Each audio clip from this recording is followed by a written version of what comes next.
السلام علیکم میرے معزز سامعین، قرآن فہمی اور تفسیر قرآن کے سلسلے میں پانچواں درجہ اسرائیلی روایات کا ہے۔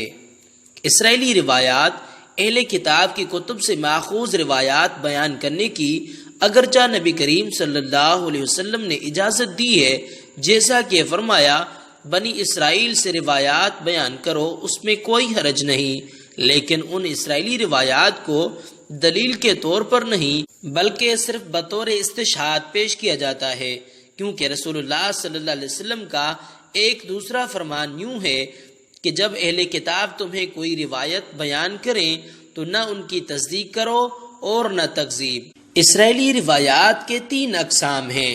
ان میں سے پہلا قسم جن کے بارے میں ہمیں یہ معلوم ہے کہ وہ صحیح ہے، کیونکہ کتاب و سنت یا ان کے اصول ان کے صحیح ہونے کی شہادت دیتی ہیں، تو یہ روایات صحیح ہیں۔ نمبر دوسرا جن کے بارے میں ہمیں یہ معلوم ہے کہ یہ اسرائیلی روایات جھوٹی ہیں، کیونکہ کتاب و سنت اور ان کے اصول سے ان کی مخالفت ثابت ہے۔ تیسرا وہ روایات جن کے بارے میں کتاب و سنت اور ان کے اصول خاموش ہیں، یہ روایات نہ پہلے قسم میں سے ہیں اور نہ دوسرے قسم میں سے، لہذا ہم نہ ان کی تصدیق کرتے ہیں اور نہ تکذیب۔ ہاں البتہ مذکورہ بالا دلیل کے پیش نظر انہیں بیان کرنا جائز ہے، لیکن یہ یاد رہے کہ ان میں سے اکثر و بیشتر روایات ایسی ہیں جن میں کوئی دینی فائدہ نہیں۔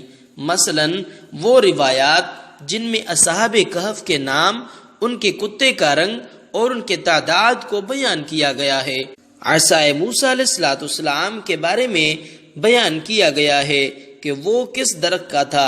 ان پرندوں کے ناموں کا ذکر ہے جنہیں اللہ تعالیٰ نے حضرت ابراہیم علیہ السلام کے لیے زندہ کیا تھا۔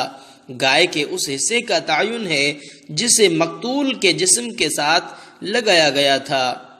اس درخت کی نوعیت کے بارے میں بیان کیا گیا ہے جس سے اللہ تعالیٰ نے موسیٰ علیہ السلام سے کلام فرمایا تھا، اور اسی طرح کی دیگر باتیں جنہیں اللہ تعالیٰ نے قرآن مجید میں بیان نہیں فرمایا، کیونکہ ان کے بیان کرنے میں انسانوں کے لیے کوئی دینی فائدہ یا دنیائی فائدہ نہ تھا۔